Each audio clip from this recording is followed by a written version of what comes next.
Questions without notice. I'll give the call to the Honourable, the Leader of the Opposition. Thank you very much, Mr Speaker. My question is to the Prime Minister. In his first speech to Parliament following the election, the Prime Minister promised to, and I quote, "fulfil our promises and to prove worthy of the trust of the Australian people." It was on the 27th of February 2022. Why won't the Prime Minister reaffirm his solemn election promise to cut power prices by $275 every year? And if the war in Ukraine is his excuse, why did he continue to make his promise 28 times after Russia had gone into Ukraine? Why is this Prime Minister so out of touch? Order. And why do Australian families always pay more under Labor? The member for Wannon will withdraw that comment. I withdraw. I'll give the call to the Prime Minister. Give the call to the Prime Minister. Thanks, Mr Speaker. I say to the member for Warren he might need to explain that one to me. In terms of Order.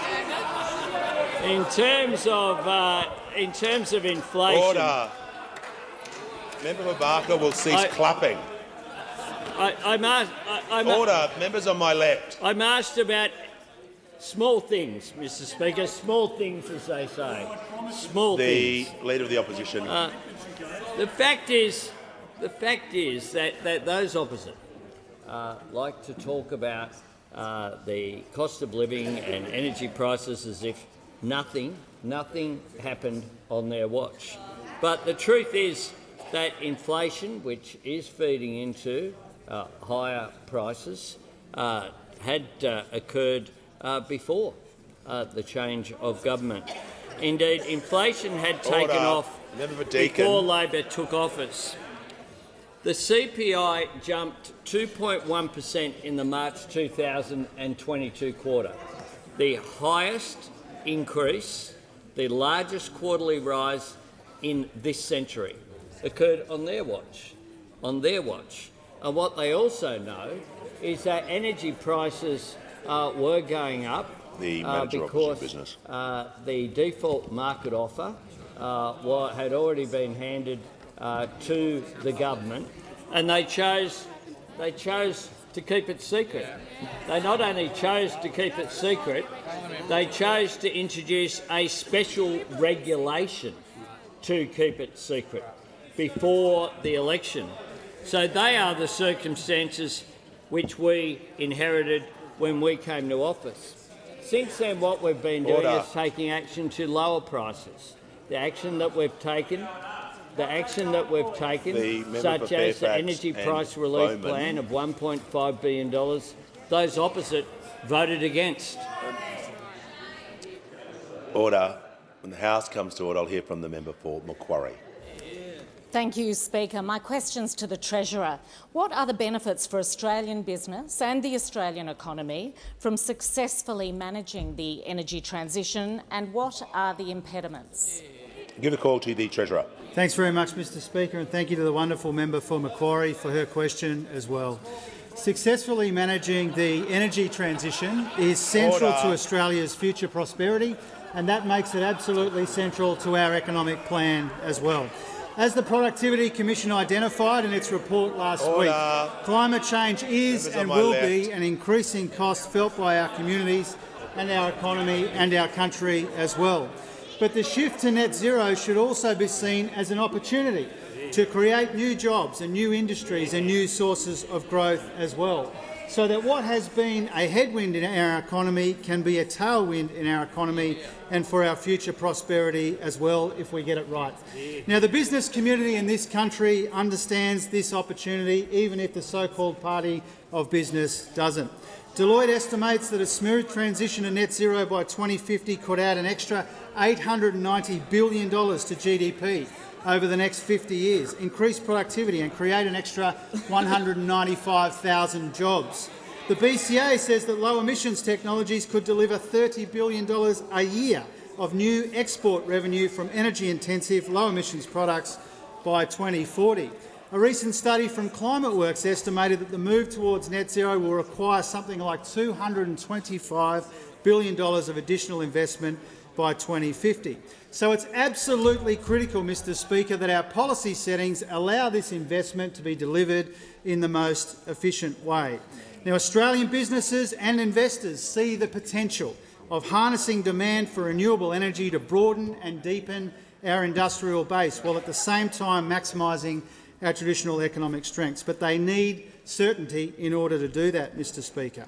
And that's why the business community and Australia's big employers and investors are pleading with this parliament to support the passage of the safeguards legislation. And it's why it's incumbent on everyone in this parliament to get behind it. Mr Speaker, Australians and their economy can't afford another decade of this parliament stumbling and stuffing around when it comes to climate change and energy policy. On this side of the House, we want to get on with the job of providing business with the certainty they need in the interests of our economy, our environment, our country, our people and their future, while this coalition of cookers continues to stand in the way. Order. When the House comes to order, can there be silence so I can hear from the Deputy Leader of the Opposition? My question is to the Prime Minister. Beyond Blue have reported more people seeking help due to the cost of living crisis, with people lurching from one challenge to the next. When asked on Monday whether he could identify a single Australian paying less on their power bills, grocery bills or interest rate, the Prime Minister arrogantly asserted, "It's been a pretty good 10 months." Why is the Prime Minister so out of touch, and why do Australian families always pay more under Labor? Members on my left and my right, Prime Minister will be heard in silence, and he has the call. Thanks very much, Mr Speaker. When you remove the hyperbole from that question, it goes to people's mental health issues and it goes to the issues relating to people's standard of living and the pressure that can be placed on them. And that is something that I take very seriously and something that I have given. The Deputy Leader of the Opposition has asked her question. I demanded that she be heard in silence. I think the Prime Minister can have the same respect. I'll give him the call. And something that I'm on the record for, saying that one of the things that the former government got right was the increased investment in mental health issues, something that I have said. Member for Lindsay. Member for Lindsay and member for Casey. Seriously, a controversial issue. No, it was your decision that you put the time frame on it. But one of the things that I'm drawn attention to is the impact of people who've given evidence before the Robo-Debt Royal Commission about the impact on their mental health of issues which took away, not just took away the money that they had, but issued them with massive debts and the pressure that was placed on them. Here's what Felicity de Somerville said. "I would rather live in my car and be broke and poor than ever use Centrelink again." This is what Anne Julie said. "When I got my robo-debt, I was pregnant and living in a refuge in Canberra after escaping domestic violence. I was working 3 jobs to stay afloat." Order. The Minister for Skills. Prime Minister will pause. The Manager of Opposition on point of order. Well, Mr Speaker, on relevance, the Prime Minister was asked about cost of living, power bills, grocery bills, interest rates. Members on my right will cease interjecting immediately, and the Manager will start his point again. On relevance, the Prime Minister was asked about cost of living, was asked about power bills, grocery bills, interest rate, and the implications of all of this for mental health, and he's pivoted onto a completely different topic. The Prime Minister was asked in the first part of the question regarding a specific charity and mental health. He is talking about those issues, and I'll bring him back to the question. If he strays too far, I'll give him the call. Mr Speaker, I was asked about cost of living and the impact on people's mental health. This is evidence that's been given this year about real people and the real impact of what occurred.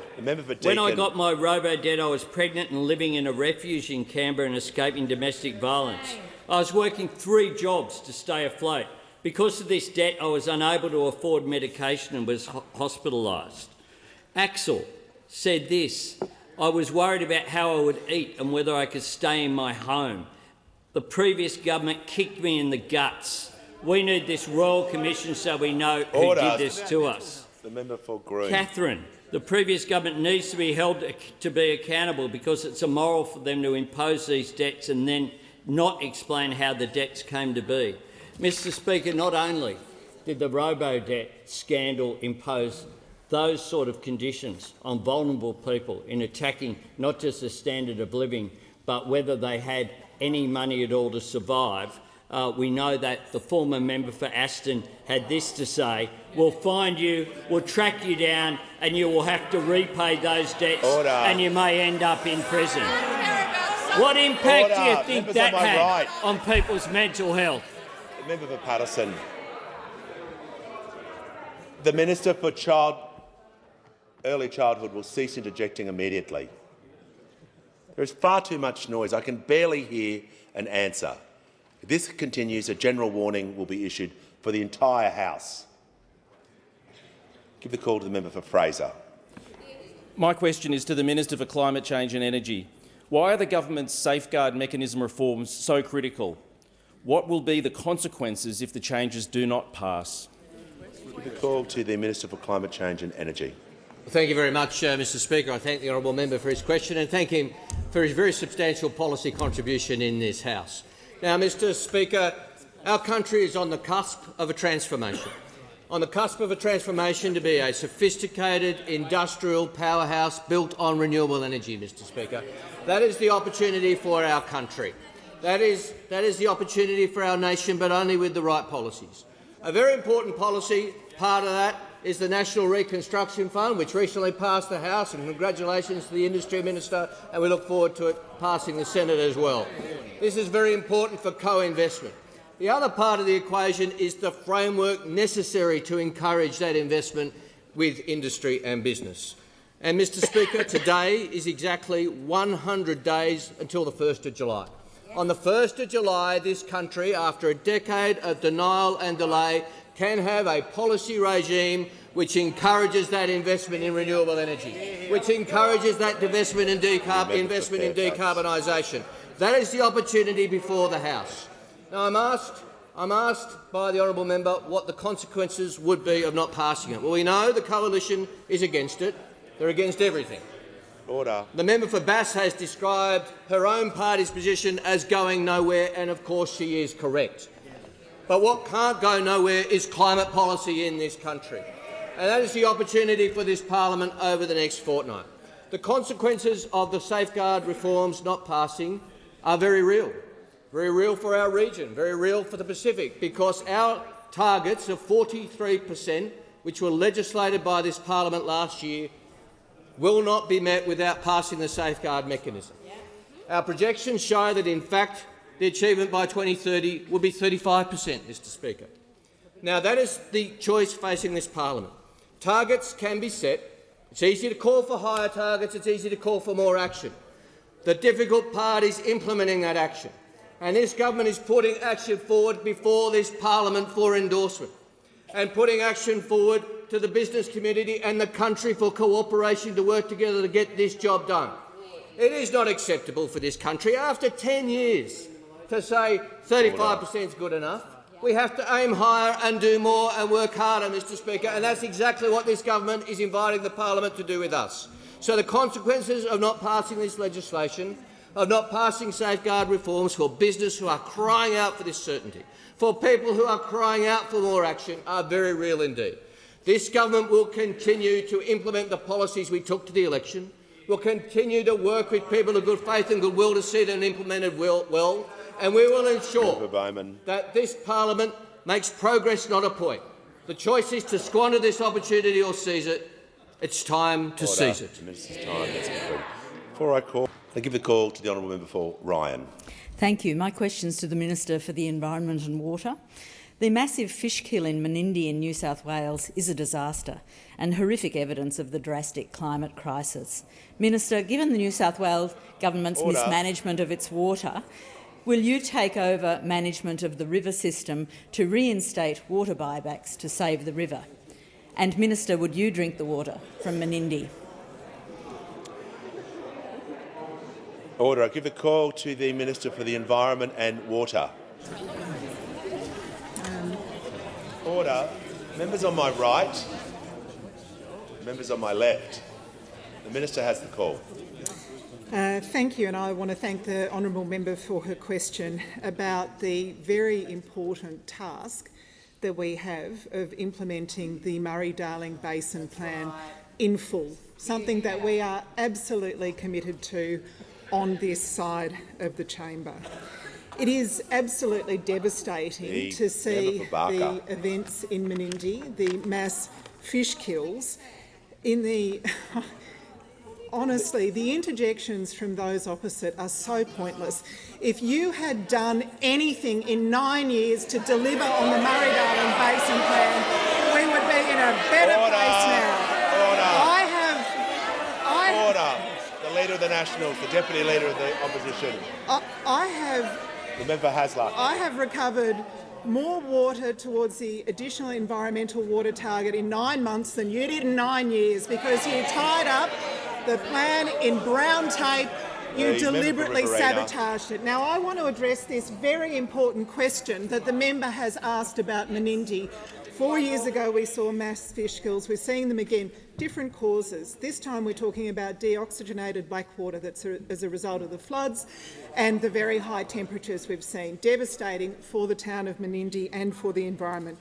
I have personally contacted the New South Wales Water Minister to offer my support to him. The Murray-Darling Basin Authority and the Commonwealth Environment Water Holder is working very closely with New South Wales, that obviously have primary responsibility for addressing this catastrophic situation once again in Menindee.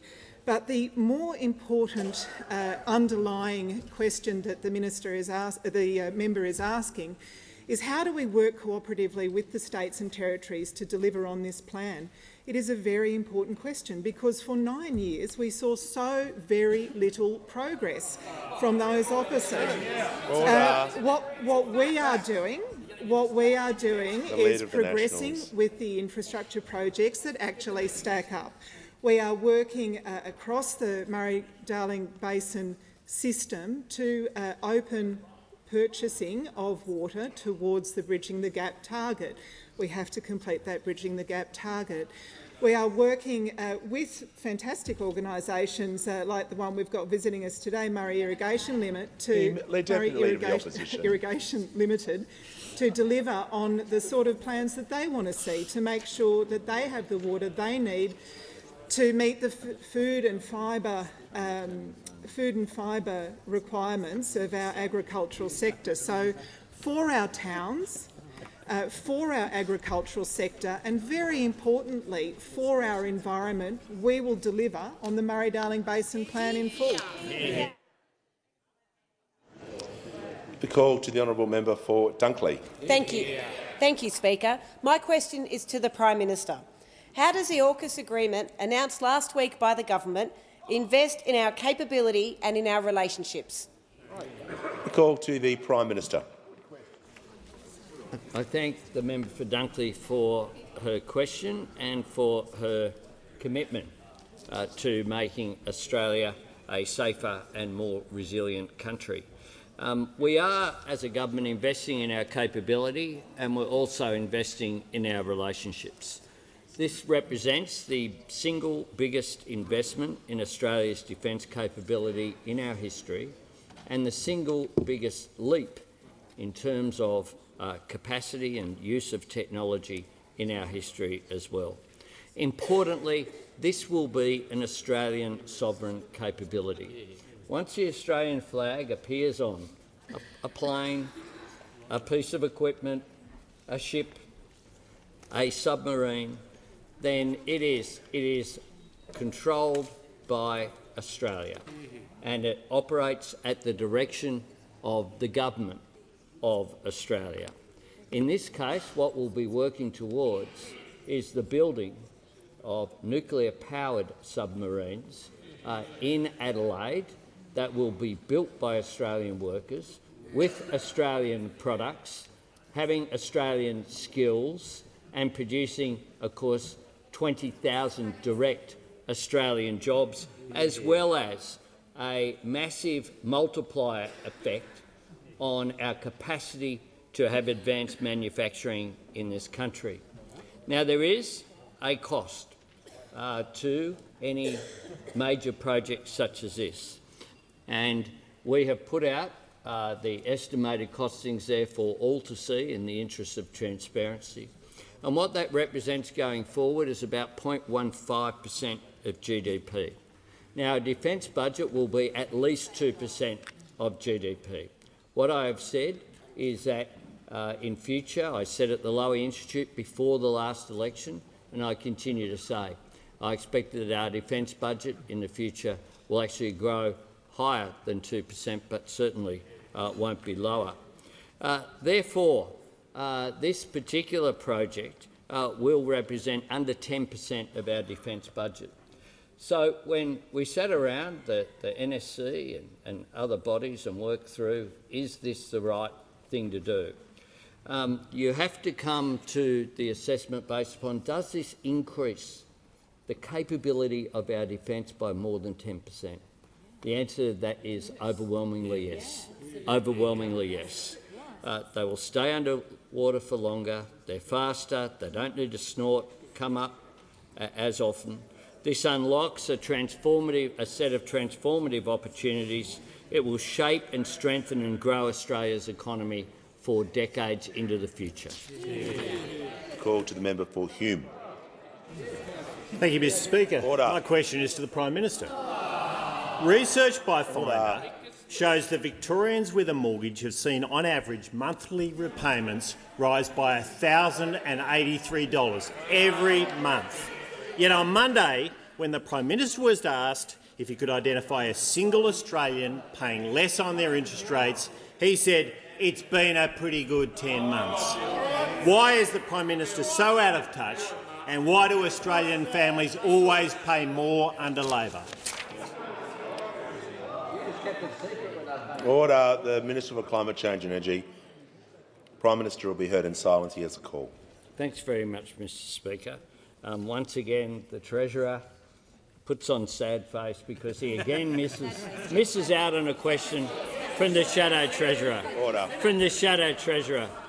The Shadow Treasurer ignores the fact that inflation had taken off before Labor took office, and indeed on their watch, the March 2022 quarter, inflation jumped by 2.1%, the highest quarterly rise this century. This century, no matter who was in government, the highest rise. Now, after the election, it certainly emerged that the former government ignored the Treasury warnings which were there and used its final budget to unleash a desperate vote-buying spending spree, which of course added fuel to the inflation fire. A former government source described it as ordering the entree, the main and the dessert. They also ignore the fact, when it comes to interest rates, that the former Assistant Treasurer here presided over an interest rate increase that rose 5 times in a row from 5.5% to 6.75%. To 6.75%.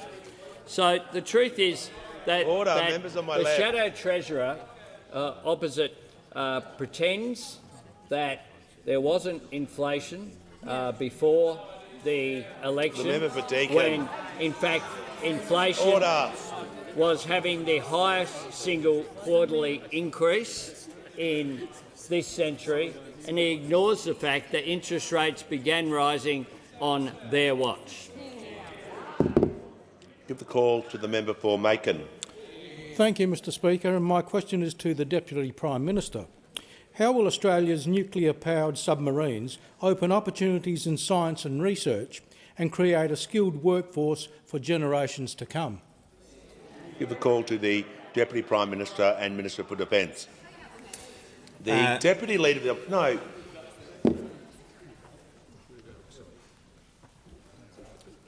I have been patient with this issue. When people are asking questions from both sides that be heard in silence, before ministers speak, that is not the time to interject. The Deputy Leader of the Opposition continually abuses that. I'm just reminding all members for one last time, you can't expect respect shown on one side and not shown to the other. It's got to be discipline, and it's got to be each time the question and answer begins. Give the call to the Deputy Prime Minister and Minister for Defence. Thank you, Mr Speaker, and can I acknowledge the member for his question and acknowledge his advocacy on behalf of South Australia's defence industry. At the BAE facility at Barrow-in-Furness, where BAE is building Britain's Astute-class submarines and will build the future SSN AUKUS submarines, there is a training academy on site which is hugely impactful to see. It was established in 2018, and since then it's seen the training of 1,500 apprentices. And when you walk around the facility seeing young people starting out, seeing older people who are retraining for a rewarding career in building submarines, you understand the power of that program in providing fantastic livelihoods for thousands of people, as well as building the skills base of an entire nation. Last Wednesday, I signed with the Premier of South Australia a cooperation agreement between the Commonwealth and South Australia, which will see the establishment of a training academy at the Osborne Naval Yard in South Australia, right next to where we will be building our future nuclear-powered submarines. And this academy is going to provide training in all the skills necessary to build a submarine, from specialist welding to pipe fitting through the electrical trades, a seamless transition from the classroom to the workplace. But in addition to trade training, this program is going to see a massive lift in the teaching of science across our universities. Now, today we have significant schools in nuclear physics at ANU and the University of New South Wales, but in mathematics, in engineering, in computer science, in the new areas of quantum and AI, this program will see a massive boost in the teaching of science in this country, which is so important. Because as a nation, we have to change our cultural relationship to science. We have to see science much more front and centre in the way in which we see the world. Now, last week was a really big moment in the defence history of our country, but in truth it was also a really big moment in the science history and in the skills history of our country. And as students looking to pursue an education in technical trades or in science, they can now look to a really exciting career in building our future nuclear-powered submarines with a much greater sense of optimism and certainty. Give the call to the honourable member for Gippsland.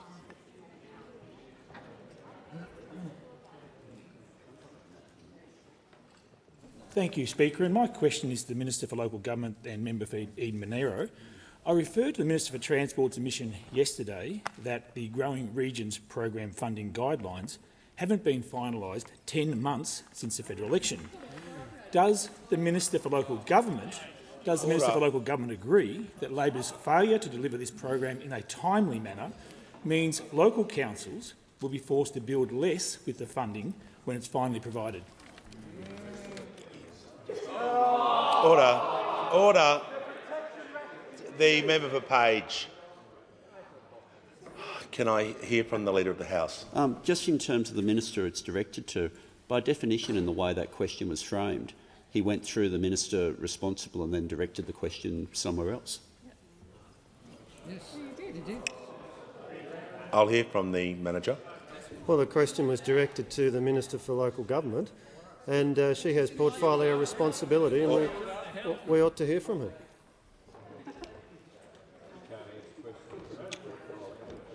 It was directed to the Minister for Local Government, so I'll call the Minister for Local Government.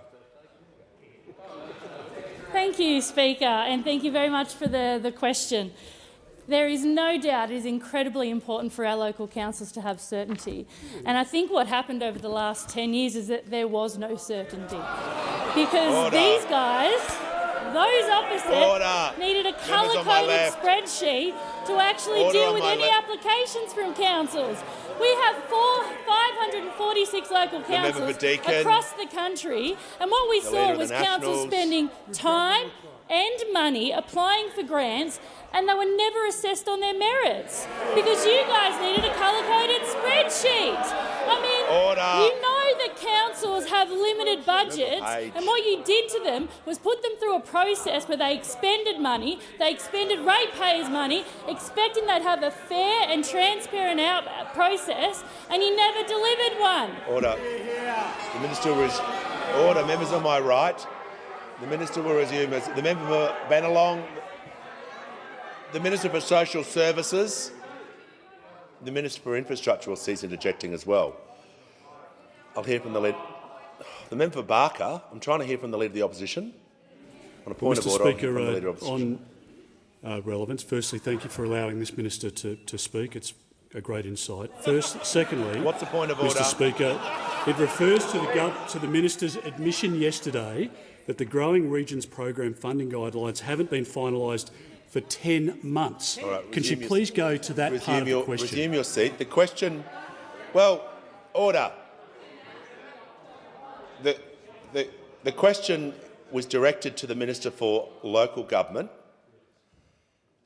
She's answering the question. Order. She's had a preamble. I'm going to ask her to... Order. Members on my left... And I'm going to give her the call in continuation. Thank you, Mr. Speaker. It's incredibly important that we engage local councils, and what we've done, the first time ever, is actually invited those local government associations. We've invited local councils to have input into the guidelines because we take seriously collaboration with our local government sector. This is a program that was announced in October because those opposite rorted building better regions so much that the whole program became tainted. So we've announced $1 billion over 3 years in 2 specific programs. We've consulted with local government. We are working with them because they are a trusted delivery partner of our federal government. Order. The Leader of the Nationals will cease interjecting immediately, will be warned. When the House comes to order, members on my right, the member for Barker is now officially warned. Give the call to the member for Cunningham. Thank you, Speaker. My question is to the Minister for Homelessness. What does today's census data reveal about homelessness in Australia? What is the Albanese Labor government doing to improve the situation? And why is the Housing Australia Future Fund an important part of the government's approach? Call to the Minister for Housing, the Minister for Homelessness and the Minister for Small Business. Thanks, Mr. Speaker, and I want to thank the member for Cunningham for that important question. I'm sure that she, like many people in this place today, have seen the latest data from the Australian Bureau of Statistics showing that the number of people in Australia experiencing homelessness has sadly climbed again by 6,000 people from 2016 to 2021. It is of great concern, I'm sure, to everybody in this place that almost 123,000 Australians were reported as experiencing homelessness on census night. I'm sure that many of you in this place, like me, receive contact from community members every single day with the challenges of finding and keeping a safe place to call home. I know that these challenges are reaching new people who have never been homeless or at risk of homelessness before. And in a country like Australia today, this is unacceptable. There's a lot to do to turn this around. And we're not acting alone, but we do have a commitment to deliver our ambitious housing reform agenda with immediate action alongside medium and long-term goals. Today, I announce that the government continues to invest into youth homelessness through the $91.7 million commitment to the Reconnect program over the next 3 years. We know that family breakdown is the leading cause of youth homelessness in this country. In fact, on the 2021 census night, 23% of all people experiencing homelessness were aged between 12 and 24 years of age. I'm sure that we all think that that is unacceptable. Now, our Housing Australia Future Fund, a $10 billion fund, will be the largest boost to social and affordable housing in more than a decade. And I remind members in this place that 4,000 of the 30,000 homes are for women and children fleeing family violence and older women at risk of homelessness, which are the fastest growing group of people when it comes to homelessness. Of course, we have acted immediately by broadening the National Housing Infrastructure Facility with that up to $575 million, with announcements and construction underway on projects already. And of course, working with the states and territories on the National Housing Accord, the National Housing and Homelessness Agreement, and of course we've started work on a National Housing and Homelessness Plan, which is a 10-year plan, 5+5, working together. What we need to do is line up the Housing and Homelessness Plan with the Accord and with the National Housing and Homelessness Agreement and have all tiers of government working together on this to turn it around. And I say to members in this place, seriously, I know our housing reform agenda is ambitious. It's ambitious because it needs to be. We all need to do more. All of us in this place have a responsibility to make sure that more Australians have a safe, affordable place to call home, and that's why I again reiterate my call for people in the Senate particularly to get the Housing Australia Future Fund through the Parliament and get more homes on the ground quickly.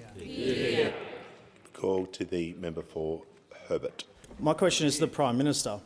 Peter Splain, an elderly gentleman on a fixed income in my electorate of Herbert, has contacted me about the impact of the government's cost of living crisis.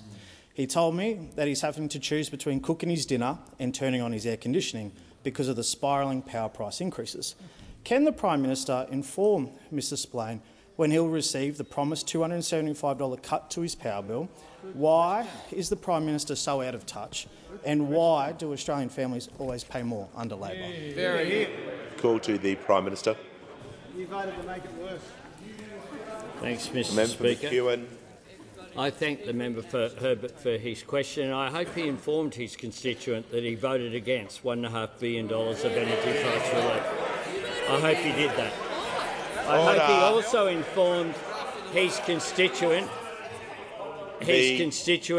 that when the Queensland Government took regulatory action to put a cap on coal prices in order to take pressure off the system, he also was against that because he voted against cheaper gas prices here in Australia as well, with the cap on gas of $12 that we brought to this parliament, and that received support by the Liberal government in New South Wales, the Labor opposition in New South Wales, which is responsible, but also the Queensland government, and indeed received the unanimous support of every state and territory government around Australia, Labor and Coalition, because they all understood what the circumstances were that we were dealing with. Now, we will continue to take action to take pressure off the cost of living. That is why tomorrow will be, after tomorrow is 100 days till cheaper childcare comes in. January 1, cheaper medicines came in. Fee-free TAFE is in place already. Now, we know what those opposite would do if they had the chance, if they had to deal with issues, because we've seen what they've done before. The Leader of the Opposition's biggest idea was a tax on GP visits. A tax on GP visits, wanting to see the costs of visiting a GP rise by $7. But he didn't just do that. Not only did he not reduce the cost of prescriptions, his big idea was to raise the cost of prescriptions by $5. Order. No wonder he was seen as Australia's worst health minister. Prime Minister will pause. Has the Prime Minister concluded his answer? Has the Prime Minister concluded his answer? Order. So do I. The Prime Order on my right will cease interjecting immediately. I want to hear from the Manager of Opposition Business. Well, it's a point of order on relevance. It was a very specific question about the member for Herbert's constituent. The Prime Minister is now meandering into matters of history. If he doesn't have an answer on the difficulties the member's constituent is facing, he should cease. That's fine. Resume your seat. The question was started with the impacts of costs of living crisis and about choices, where to spend, and the constituents' bills. I'll give the call to the Prime Minister. Order! Order. I'm going to hear from the Prime Minister, and I'll make sure he is in order, and he has the call. Thanks very much. And I am talking about the cost of living, because not only was the GP tax going to be imposed, there was a rise in the cost of prescriptions that was a part of the budget process as well. But there's another idea that's sort of been forgotten a little bit that he had as well. He had this: the government will remove the restrictions on state and territory governments that prevent hospital emergency departments charging a fee for presentation. Wow. That was this bloke's idea. Order. On cost of living. There's some people in this chamber mightn't remember that. Order. But I do. Members on my left. But I do, and that's exactly what he would do if ever he had the opportunity to have his hand on the budget again. Member Deakin, Prime Minister's time has concluded. Give the call to the member for Solomon. Thanks, Speaker. My question is to the Minister for Veterans Affairs. What does today's census data reveal about the situation with veteran homelessness in Australia, and what is the federal Labor Albanese government's plan to combat veteran homelessness? Give the call to the Minister for Veterans Affairs and the Minister for Defence Personnel. Thank you, Speaker, and I thank the member for Solomon for his question and his unwavering support for not just the veterans in the Darwin-Palmerston area, but across this country, and especially those that are experiencing homelessness. One of the things that the 2021 census revealed to us last year was that there are some 581,000 people in Australia that have or are serving our Australian Defence Force. And the data that has been released today shows that on census night, 1,555 veterans were homeless. But in addition to those veterans that were homeless on census night, we also know that there are many that are experiencing marginal housing.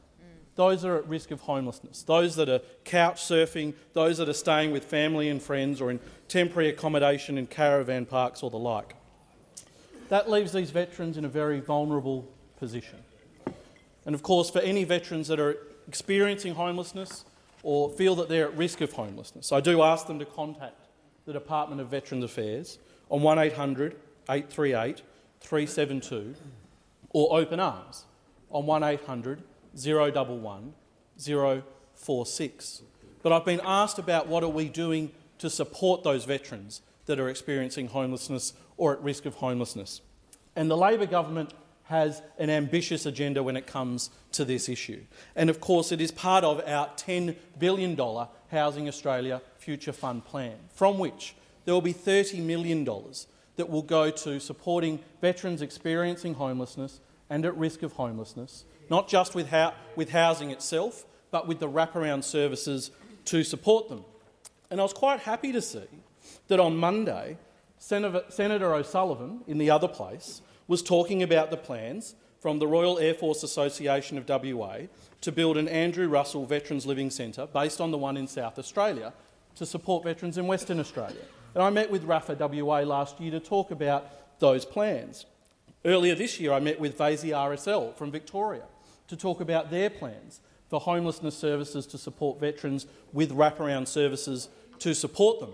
These are great plans that are coming forward from our ex-service organisations and housing sectors. Unfortunately, they can't act until we get access to the funding through the establishment of the Housing Australia Future Fund. So I say to Senator O'Sullivan in the other place,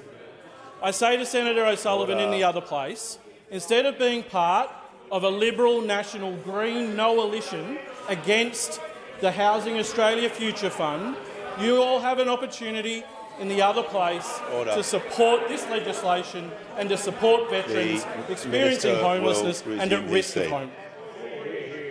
Have you concluded your answer? On a point of order, I'll call the member for Newman, and he'll need to state what the point of order is. It's one on this. He's used the word coalition. You've given express words that he's not supposed to use that. Order. I'll hear from the order. Hear from the Leader of the House. Mr Speaker, the reference that was just made by the minister, it's not that you've previously ruled that term as an unparliamentary term. It's that you've ruled that it can't be used with reference to the formal coalition of the Liberal and National Party. The member just referred to a coalition of the Liberal Party, the National Party and the Greens in the Senate. Now, if the member for New England thinks that's the official coalition, then I guess it would have to be withdrawn under the previous ruling. We're just going to order. Resume your seat. I'm just going to remind all members. I didn't hear. I was trying to listen to exactly. There was too much noise about what the minister was saying. I'll remind all members. Referring to the coalition is as the coalition. Okay. Before I call the member for Kooyong, I'd like to acknowledge some special guests in the gallery. We have the G21 Geelong Region Alliance and mayors of Greater Geelong, Golden Plains, Queenscliff, Surf Coast and Colac-Otway. A very warm welcome to you all. I give the call to the honourable member for Kooyong. Thank you, Mr Speaker. My question is for the Minister for Climate Change and Energy. Under your safeguard mechanism, big emitters can buy as many offsets as they want. There is no ceiling to the offsets polluters can buy. The cost of those offsets will be less than 0.1% of their profits, giving polluters no reason to cut their emissions. Will you concede that there is a flaw in your lack of ceilings? Give the call to the Minister for Climate Change and Energy. Well, thanks very much, Mr Speaker. I thank the honourable member for her question and her engagement with her colleagues on this issue, and further engagement to come this afternoon, Mr Speaker. But I do not accept the premise of the honourable member's question. I do not. It is the case that the government is allowing access to offsets in our safeguard mechanism reforms. Absolutely we are. Absolutely we are, as we should. Because this is an ambitious plan, Mr Speaker, and when you're engaging in an ambitious plan, you need to give industry the flexibility to implement that plan. Now, I would invite the honourable member, and I say with all due respect, the honourable member, if people are going to argue for a cap on the use of carbon credits, they need to explain how hard-to-abate sectors will achieve the targets. How will cement achieve its targets with the technology that is currently emerging and is not yet available without access to ACCUs and carbon credits, Mr Speaker? When you are applying this reform to 215 of the country's biggest emitters, with varying degrees of technology available to them, it is absolutely vital to give them access to the carbon credits. What this framework does is provide the incentive to firms to invest in abatement as it emerges. There are some sectors with good abatement technology available to them today. There are other sectors where it will be available in the next couple of years, and there are other sectors that will be hard to abate for some time to come. Our regime implements that, and I say to the honourable members and to all honourable members and to all senators, amendments and suggestions and improvements are fine. The most important thing is that the package passes the parliament, Mr Speaker, because then we have the framework in place not only for today but for years to come. Give the call to the member for Newcastle. Thank you, Mr Speaker. My question is to the Minister for Health. How is the Albanese Labor government's cheaper medicines policy continuing to improve the lives of Australians? Call to the Minister for Health and Aged Care. Well, thank you, Mr Speaker, and I thank the member for Newcastle for her question, because I know just how hard she campaigned last year on her promise to the people of Newcastle to strengthen Medicare and deliver cheaper medicines. And she knows that in just the first 2 months of this year, her constituents have saved $250,000 on 25,000 cheaper scripts, because on the January the 1st, the Albanese government delivered on our promise to implement the biggest cut to the price of medicines in the 75-year history of the Pharmaceutical Benefits Scheme, saving Australians in just 2 months $36 million already, over 3.2 million cheaper scripts. And even before that, Mr Speaker, last July, we slashed the maximum amount that pensioners and concession card holders would pay for their medicines needs by 25%, ensuring that those people across a given year would pay no more than $5.05 per week for all of their medicines needs, no matter how many scripts they filled. In September, we cut the price of 2,000 brands of medicines, delivering $130 million back into the pockets of hard-working Australians. And in November, the Minister for Social Services delivered on our promise to give more self-funded retirees access to a seniors health card that will give them cheaper medicines and access to bulk bill GP visits. Already, more than 10,000 self-funded retirees have that card in their hands who didn't have it before last November. Mr Speaker, last Thursday I had the privilege of visiting pharmacy at Knox in the eastern suburbs of Melbourne, and I met with pharmacists there, Dat and Mel, who run this terrific 24-hour pharmacy. Incidentally, Mr Speaker, can I say they told me that their books were overflowing with their constituents coming in to get that additional dose of COVID vaccines, because across the parliament we know that community pharmacies are playing an increasingly central role in our vaccine program, including the new COVID booster dose. But on cheaper medicines, Mr Speaker, Mel told me as well that she had countless patients coming up to the counter shocked, genuinely shocked, that they're actually saving money on cheaper medicines. They asked her whether perhaps a mistake had been made. They asked, really, is that all that I have to pay? Mr Speaker, Australians right around the country are benefiting from the Albanese government's policy on cheaper medicines. And pharmacists know that this isn't just good for their hip pocket, as good as it is for their hip pocket, it's also good for their health, because hundreds of thousands of Australians up until now have been going out with scripts that their doctors have said are important for their medicines. Medicines cheaper are not only good for cost of living, they're making Australians live healthier lives. Call to the honourable member for Flinders.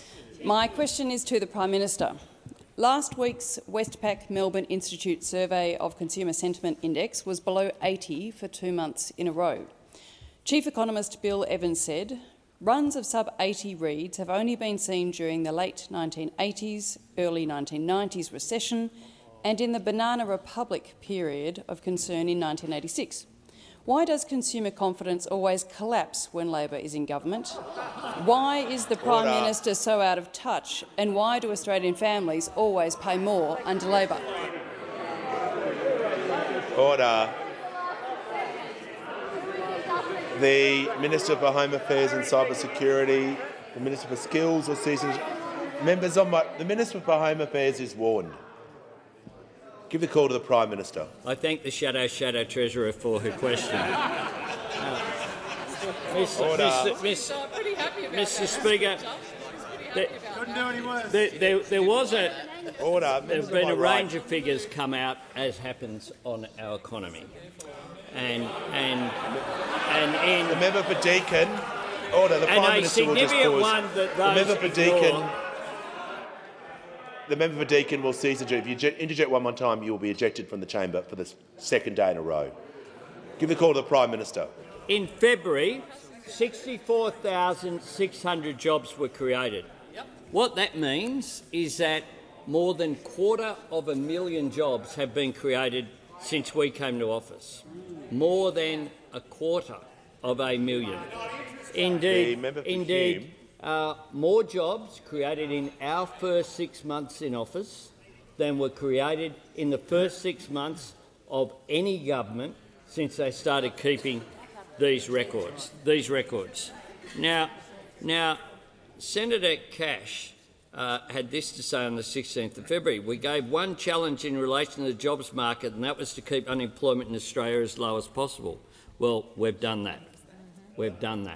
And that is a key to people's living standards. We acknowledge that many people are doing it tough because of the inflationary circumstances. The idea that Happy Pete's off again, Mr Speaker. He tries so hard. His mind is telling him that the research says he's got to be more cheerful, but he's just incapable. He's just incapable of doing it. What we're doing is a range of things that will assist Australians. That's what the National Reconstruction Fund is about, new industries and new jobs. Those opposite, just say no to that. We just heard from the Housing Minister about the measures that are there in the Housing Australia Future Fund and the specific measures that are there from the Veterans Affairs Minister to help our veterans, but they say no to that as well. They had the opportunity to vote with the government on energy price relief, and they voted against that as well last December. On every measure, those opposite just say no to any measure that is put forward that is going to make a positive difference. They come in here, they talk the economy down, they talk Australia down. Remember when our industrial relations legislation was being debated, they said that would be the end. We'd all have general strikes by now. Where are they? Where are they? They just run a scare campaign. But nothing so scary as their lack of ambition for Australia. Time has concluded. Give the call to the honourable member for Lawler. Thank you, Speaker. My question is to the Minister for Government Services. What has the Royal Commission into Robodebt uncovered about what led to vulnerable people being targeted by the former coalition government's unlawful scheme? Call to the Minister for the National Disability Insurance Scheme and the Minister for Government Services. There's been more than 100 witnesses to the Royal Commission, and broadly you can categorise the tenor of their evidence into two groups. There's those witnesses who gave evidence of courage, integrity and strength, and then there was the evidence of those who were in charge of the scheme. And those in charge of the scheme tended to have memory loss. They tended to blame others. And I want to talk about one witness who blamed a very special person in this House. Specifically, the House needs to hear how the member for Fadden blamed the member for Cook for specifically targeting vulnerable cohorts. And I rely on the transcript from the Royal Commission for the benefit of my friend, the Manager of Opposition Business, from page 4235. Now, the member for Fadden explained how the former Prime Minister, the member for Cook, wanted to include what was referred to as vulnerable cohorts in the Robodebt scheme. In this context, vulnerable cohorts meant— The Minister will pause and I will hear from the Manager of Opposition Business. Well, Mr Speaker, you've issued numerous rulings on this. Order. The member for Lyons is warned. You have repeatedly directed this minister to stick strictly to the evidence and not to draw conclusions. He is frankly flouting and mocking your rulings in the language that he's just used, and you should, I submit, remind him that he needs to expressly stick to reporting the evidence and not going any further in offering a concluded view, as you have correctly on a number of occasions ruled. The Manager of Opposition Business is correct. He is reading directly from the transcript, and if he was to conclude a view, you can be assured I will make the relevant decision. The Minister in continuation, and he will be heard in silence. And I thank the member for Bradfield. I'm not sure the member for Fadden will when I read the direct quotes. The Minister will continue with his answer. Now, the member for Stirling, the former member for Stirling, Michael Keenan, actually paused some of the Robodebt on vulnerable cohorts in 2018. There was an election in 2019. The new minister was under pressure, and this is clear from his evidence, to reinstate the vulnerable cohorts. The member for Fadden said, and I quote— The Manager will resume his seat. The Minister, I want to remind him this is the last time. He's got to refer to the evidence, not give his opinion on the evidence. I hope that is clear, otherwise he'll be seated. So the member for Fadden's specific words about reinstating the Robodebt on vulnerable people was it wasn't conscionable. So the view was to kick it into the long grass until so much time as the question had been resolved. Member Fadden said by deftly manoeuvring the Cabinet Secretary, he was able to delay a decision on re-including vulnerable people. But when asked by counsel assisting why he didn't just do as Keenan had and say not happening, he said, "At this time I was getting a fair bit of pressure from the Cabinet Office that to meet the savings requirement was needed, and I needed to bring forward a Cabinet submission on this. When pressed about the Cabinet Secretary's authority to force this being brought forward and whether ministerial responsibility is subject to Cabinet Secretary's desires, Member for Fadden says the Cabinet Secretary speaks on behalf of the Prime Minister. So if the Cabinet Secretary is not happy, the next call is coming from the Prime Minister." Asked in a different way, the member for Fadden said the Prime Minister signs off on everything that he wants to come forward. The member for Fadden made very clear in the transcript, which I'm sure you haven't read, that the member for Cook made him do it, Your Honour. Order. Order. When the House comes to order, I'll hear members on my right. The Deputy Leader of the Opposition will cease interjecting, as I'd like to hear from the member for Goldstein in silence. She has the call. To the Prime Minister.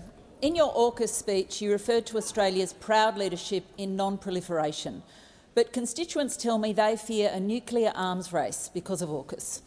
Does the government plan to merely meet safeguards or now join the Treaty on the Prohibition of Nuclear Weapons in line with a motion you successfully proposed at the Labor National Conference in 2018, seconded by the now Defence Minister and reaffirmed in 2021? The call to the Prime Minister.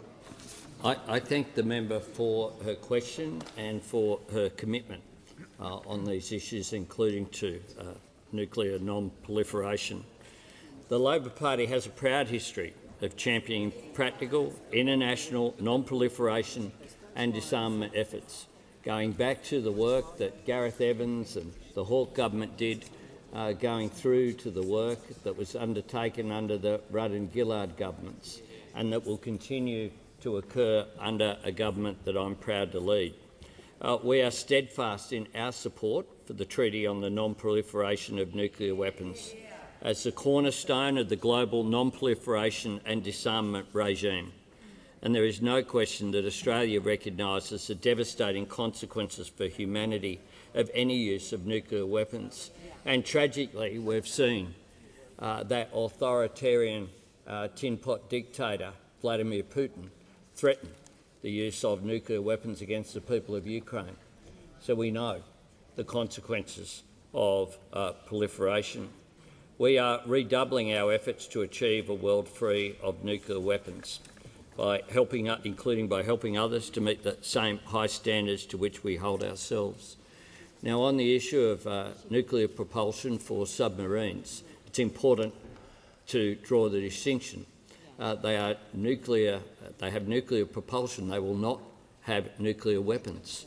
We are not acquiring nuclear weapons. The Prime Minister will pause. I'll hear from the member for Goldstein on point of order. On relevance, Mr Speaker, the question was, does the government plan to sign the treaty? Well, the question for part of it is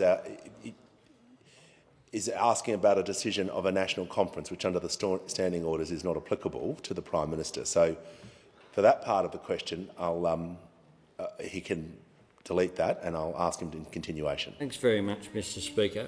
In the lead-up to seems like a long time ago, I've got to say, to the San Diego announcement, we have said publicly that myself and the Defence Minister and the Foreign Minister spoke to more than 60 world leaders and briefed them. What we also did was we had the head of the International Atomic Energy Agency, Secretary-General Grossi, in close liaison with us, the political leadership of this country, as well as our defence leadership, to make sure that everything we were doing was completely in compliance with our commitments on the Treaty on Non-Proliferation of Nuclear Weapons, the NPT, but also that everything we have done is completely in accord with the Treaty of Rarotonga, which is very important for our Pacific Island friends.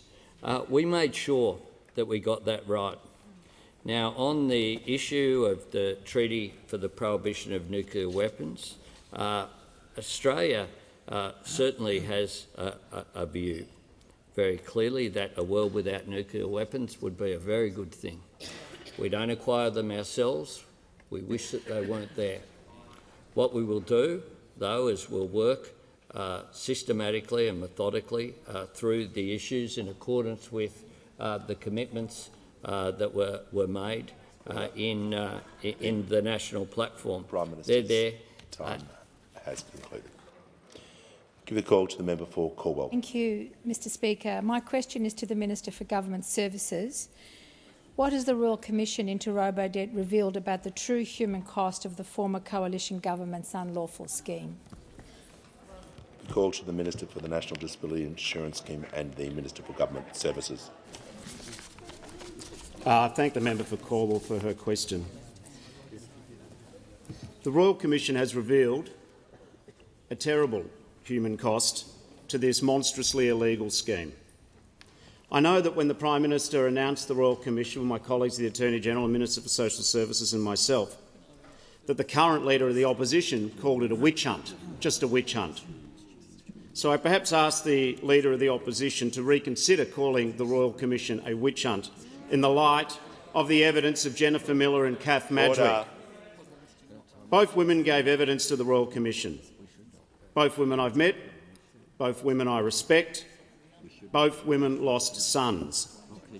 In the evidence to the Royal Commission, she talks about her son Jared, who was robo-debted in May of 2019, and after receiving what turned out to be a false debt notice, he took his own life within hours. Kath describes Jared, and perhaps we can't bring him back, but we can listen to the mother's evidence. He was a polite, had really good manners, but he also, if he applied himself to something, would do very well at it. He was captain of the school in his primary school. He was very good at swimming and rugby. But the best thing about Jared is he was very unique in his way, that our closeness. We were so very close. He just displayed his love for me quite openly. After Jared's death, Kath wrote to various politicians, including the then Prime Minister, the member for Cook, and the then Minister for Government Services, the member for Fadden. She says she's never heard back from them. Not even a sorry for your loss, she says. Jennifer Miller, another bereaved mother of Robodebt, in her evidence to Royal Commission, talked about her son Reece. Reece was creative, he was artistic. Jenny has said that she hopes that this Royal Commission sets up a precedent, that if you're working in public office, you're there to work for the people. So do your job and do it properly. She's also noted that throughout Robodebt, it all became very sly, and just everyone was lying and covering each other's backs, and it was just really both heartbreaking but also vindicating, seeing that we've been able to get the truth out there for Reece. This Royal Commission is not a witch hunt, Leader of the Opposition. It's tearing down the walls of legal professional privilege and the inner workings of the former government. There has been courage and leadership and ethics on display in this Royal Commission. It's just not been the ministers and the senior public servants. This is an examination of the worst abuse of Australian citizens committed deliberately. There's been no legal argument advanced to defend it, no moral argument. Thank goodness we're having this Robodebt Royal Commission. Give the call to the honourable member for Moore. Thank you, Mr Speaker. My question is to the Prime Minister. The cost of living crisis under this government is leading to record demand for help and support across Australia, as many families struggle to even afford the essentials. Lifeline experienced their biggest January on record. Other charities are seeing increases in requests for support. Foodbank, the Salvos and Vinnie's among them. Why do Australian families always pay more under Labor? The call to the Prime Minister. The Deputy Leader of the Opposition. The Prime Minister has the call and will be heard in silence without constant interjecting. I've got time. The Deputy Leader of the Opposition will remain silent for the rest of question time. Prime Minister has the call. Thank you. Thank you very much, Mr Speaker. I thank the member for her question, and I acknowledge that so many people are doing it tough. That is always someone who is needing support from Food Bank, or in my local area, Addy Road, is one too many. And that's why the government is doing what we can to make a difference on the cost of living. That's why we have fee-free TAFE, that's why we have cheaper medicines, that's why from tomorrow we will have cheaper childcare. That's why we're pleased with the unemployment figures and the fact that so many jobs have been created in our first 10 months in office, something that seems to be denigrated by those opposite. But we also know that from the Robodebt evidence that those opposite presided over a circumstance whereby the most vulnerable people who were Centrelink recipients not only were getting their income in a tough circumstance, they were actually getting these massive illegal debts. Now, one of the people who gave evidence before the Robodebt Royal Commission was Madison. She said this: "I was so overwhelmed by the debt and feeling as though I was in trouble from Centrelink and the government that I attempted suicide. I'm very grateful to have survived, but I know the other victims of Robodebt were not as lucky. I want the former government to understand that you need to get things right." That is what Madison, a survivor, had to say. Nathan Carney had this to say: "I'm still angry at the people involved who didn't speak up, the people who disregarded human decency to chase the next step in their career or to exact revenge on the computer-assigned undeserving poor. The Royal Commission is necessary. A lot of us still need a resolution. We remember the incessant debt collector calls. We remember how the debts blew out all our other living expenses." That's what those opposite presided over, as a conscious decision, even after they were advised that it was illegal. And the minister at the time said, "Oh, well, that's what cabinet ministers do." Order. Prime Minister, time's concluded. Order. The member for Fadden will cease interjecting. The member for Fremantle. Members on my right will cease interjecting. The member for Kingswood Smith. Give the call to the member for Holt. Thank you, Mr. Speaker. The member for Petrie will cease interjecting immediately. Reset the clock and give the call to the member for Holt. Thank you, Mr. Speaker. My question is to the Minister for Social Services. What steps is the Albanese Labor government taking to clean up the mess left by the former Liberal National government with its illegal Robodebt scheme? Give the call to the Minister for Social Services. Thank you, Speaker. And I'd like to thank the member for Holt, who I know has been a strong advocate for those impacted by the Robodebt scheme. Robodebt was a failure in public policy. It caused suffering to around 400,000 people, including some of the most marginalised people in our community. Many vulnerable Australians had unlawful debts mounted against them.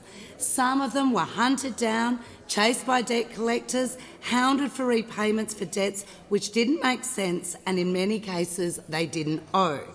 Rather than being interested in the integrity of the system, the former government seemed to see recovering social security debts as a means to balance the budget at all costs. And we know the consequences were terrible. It is our commitment to ensure that this failure of public policy never happens again. And that is why we established the Robodebt Royal Commission as a priority in coming to government.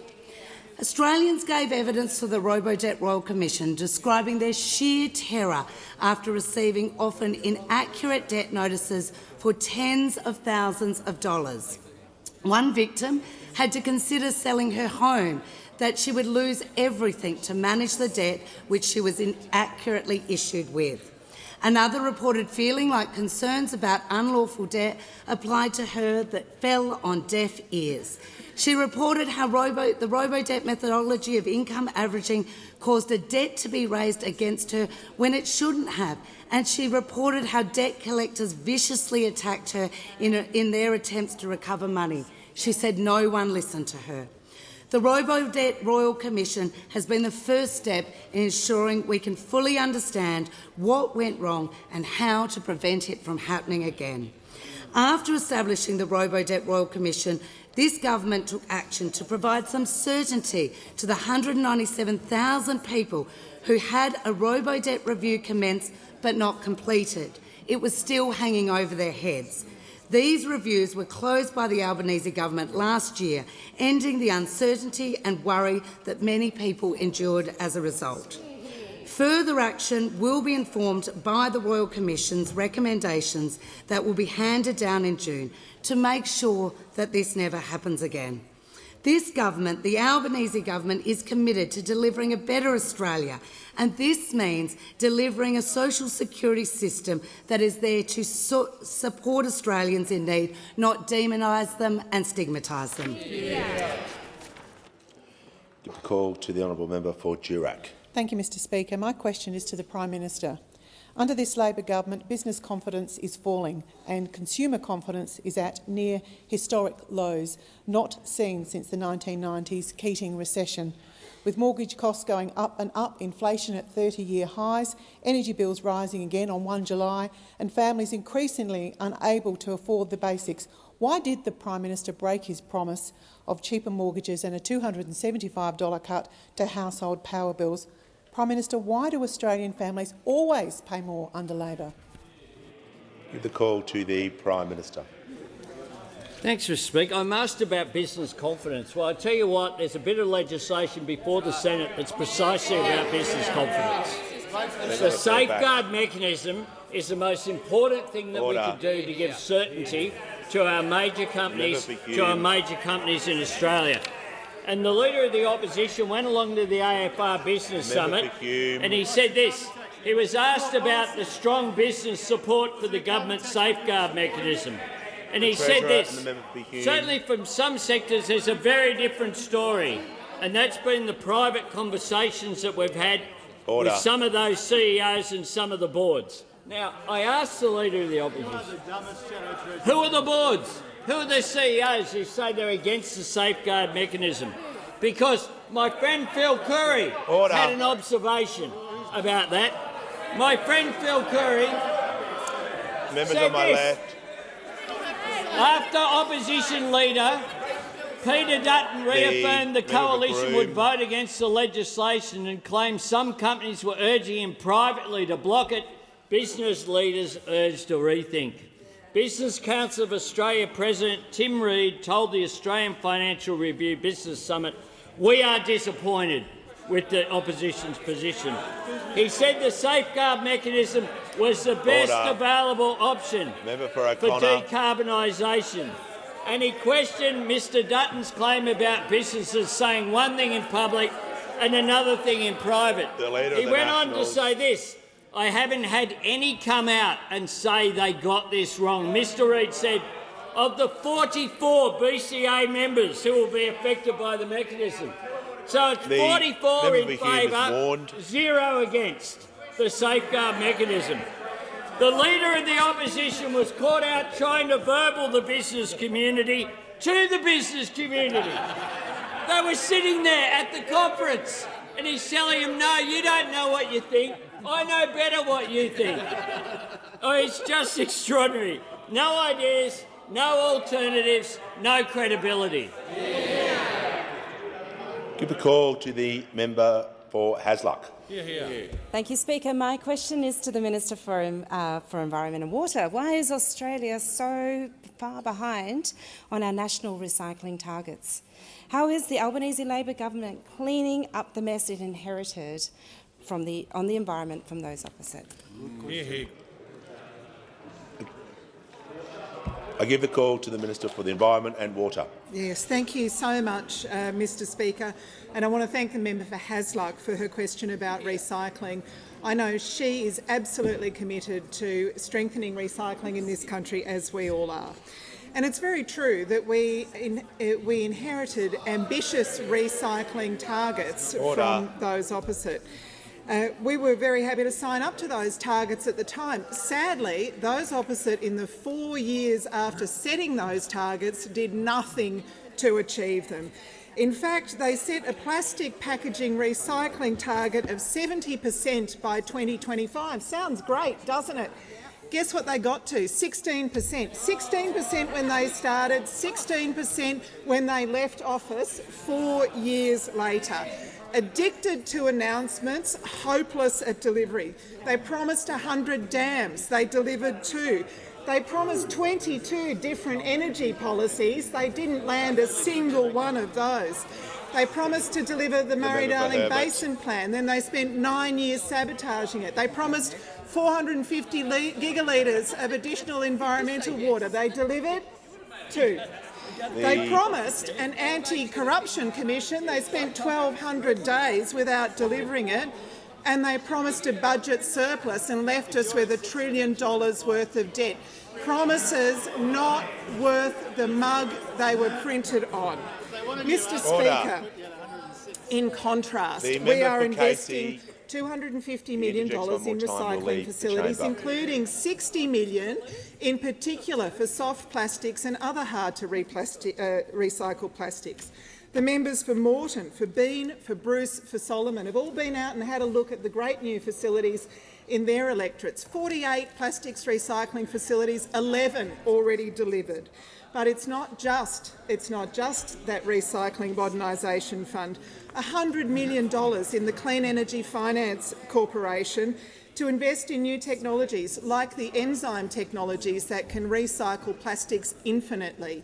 And the $3 billion in the National Reconstruction Fund, the $3 billion out of the $15 billion that the Minister for Industry and Science wants to invest in new industries, for clean energy, for green metals, for remanufacturing, reducing waste in the first place and reducing pollution at the same time.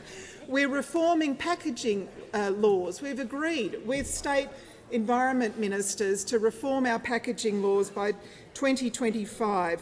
We're regulating in areas like solar panels and mattresses and electronic goods. They knew that these were a problem, did nothing to regulate to fix the problem.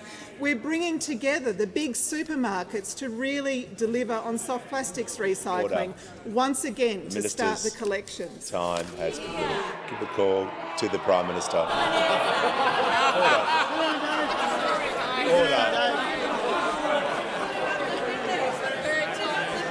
Order. The Prime Minister has the call. Thank you, Mr Speaker. It's almost 3:30. They're just teasing him, Mr Speaker.